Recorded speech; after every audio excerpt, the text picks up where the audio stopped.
आचार्य चाणक्य को ही कौटिल्य, विष्णुगुप्त और वात्सायन कहते हैं। उनका जीवन बहुत ही कठिन और रहस्यों से भरा हुआ है। आओ जानते हैं उनके जीवन की संक्षिप्त कहानी। मगध के सीमावर्ती नगर में एक साधारण ब्राह्मण आचार्य चनक रहते थे। चनक मगध के राजा से असंतुष्ट थे।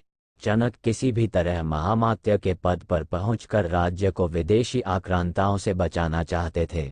इसके लिए उन्होंने अपने मित्र अमात्य शकटार से मंत्रणा कर धनानंद को उखाड़ फेंकने की योजना बनाए।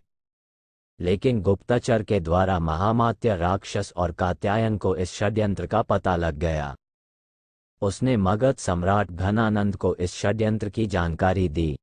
चनक को बंदी बना लिया गया और राज्य भर में खबर फैल गई कि राजद्रोह के अपराध में एक ब्राह्मण की हत्या की जाएगी। चनक के किशोर पुत्र कौटिल्य को ये बात पता चली तो वह चिंतित और दुखी हो गया। चनक का कटा हुआ सिर राजधानी के चौराहे पर टांग दिया गया। पिता के कटे हुए सिर को देखकर कौटिल्य, चाणक्य की आंखों से आंसू टपक रहे थे। उस वक्त चाणक्य की आयु 14 वर्ष थी। रात के अंधेरे में उसने बांस पर टंगे अपने पिता के सिर को धीरे धीरे नीचे उतारा और एक कपड़े में लपेट कर चल दिया। अकेले पुत्र ने पिता का दाह संस्कार किया। तब कौटिल्य ने गंगा का जल हाथ में लेकर शपथ ली, हे गंगे, जब तक हत्यारे धनानंद से अपने पिता की हत्या का प्रतिशोध नहीं लूंगा तब तक पकाई हुई कोई वस्तु नहीं खाऊंगा। जब तक महामात्य के रक्त से अपने बाल नहीं रंग लूंगा तब तक ये शिखा खुली ही रखूंगा। मेरे पिता का तर्पण तभी पूर्ण होगा जब तक कि हत्यारे धनानंद का रक्त पिता की राख पर नहीं चढ़ेगा। हे यमराज, धनानंद का नाम तुम अपने लेखे से काट दो। उसकी मृत्यु का लेख अब मैं ही लिखूंगा। इसके बाद कौटिल्य ने अपने नाम बदलकर विष्णुगुप्त रख लिया। एक विद्वान पंडित राधामोहन ने विष्णुगुप्त को सहारा दिया।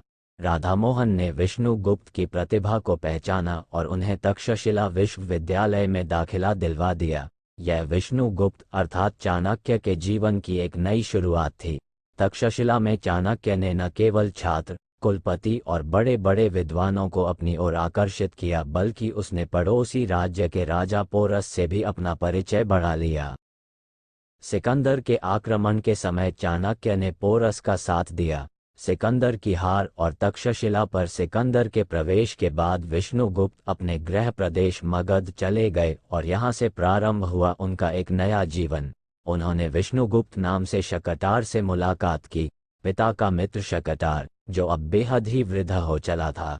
चाणक्य ने देखा कि मेरे राज्य की क्या हालत कर दी है घनानंद ने। उधर विदेशियों का आक्रमण बढ़ता जा रहा है और इधर ये दुष्ट राजा नृत्य, मदिरा और हिंसा में डूबा हुआ है। एक बार विष्णुगुप्त भरी सभा में पहुंच गए। चाणक्य ने उस दरबार में क्रोधवश ही अपना परिचय तक्षशिला के आचार्य के रूप में दिया और राज्य के प्रति अपनी चिंता व्यक्त की। उन्होंने यूनानी आक्रमण की बात भी बताई और शंका जाहिर की कि यूनानी हमारे राज्य पर भी आक्रमण करने वाला है। इस दौरान उन्होंने राजा धनानंद को खूब खरी खोटी सुनाई और कहा कि मेरे राज्य को बचा लो महाराज। लेकिन भरी सभा में आचार्य चाणक्य का अपमान हुआ, उपहास उड़ाया गया। बाद में चाणक्य फिर से शकटार से मिलते हैं और तब शकटार बताते हैं कि राज्य में कई असंतोषी पुरुष और समाज है। उनमें से एक है चंद्रगुप्त।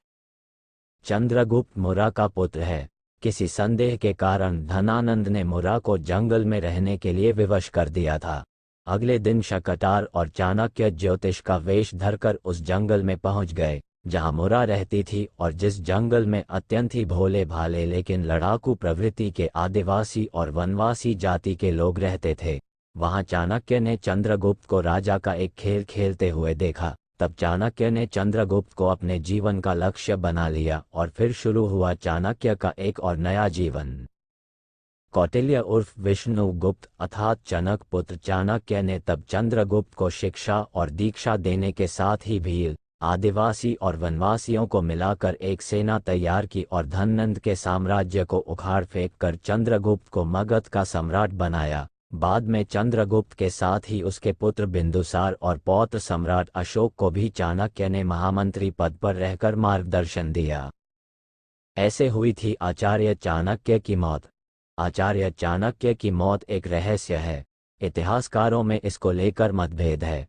हालांकि कुछ शोधकर्ता उनकी मृत्यु को लेकर 3 तरह की थ्योरी प्रस्तुत करते हैं। आओ जानते हैं कि आखिर आचार्य चाणक्य की मौत कैसे हुई थी। तारांकन चंद्रगुप्त मौर्य के पुत्र बिंदुसार मौर्य और उनके पुत्र सम्राट अशोक थे। आचार्य चाणक्य ने तीनों का ही मार्गदर्शन किया है। चाणक्य का जन्म ईसा पूर्व 371 में हुआ था, जबकि उनकी मृत्यु ईसा पूर्व 283 में हुई थी। तारांकन चाणक्य का उल्लेख मुद्रा राक्षस, बृहत कथाकोश, वायु पुराण, मत्स्य पुराण, विष्णु पुराण, बौद्ध ग्रंथ महावंश, जैन पुराण आदि में मिलता है। बृहत कथाकोश अनुसार चाणक्य की पत्नी का नाम यशोमती था। तारांकन मुद्रा राक्षस के अनुसार चाणक्य का असली नाम विष्णुगुप्त था। चाणक्य के पिता चनक ने उनका नाम कौटिल्य रखा था। चाणक्य के पिता चनक की मगध के राजा द्वारा राजद्रोह के अपराध में हत्या कर दी गई थी। तारांकन चाणक्य ने तक्षशिला के विद्यालय में अपनी पढ़ाई पूरी की। कौटिल्य नाम से अर्थशास्त्र एवं नीतिशास्त्र लिखा। कहते हैं कि वात्स्यायन नाम से उन्होंने ही कामसूत्र लिखा था।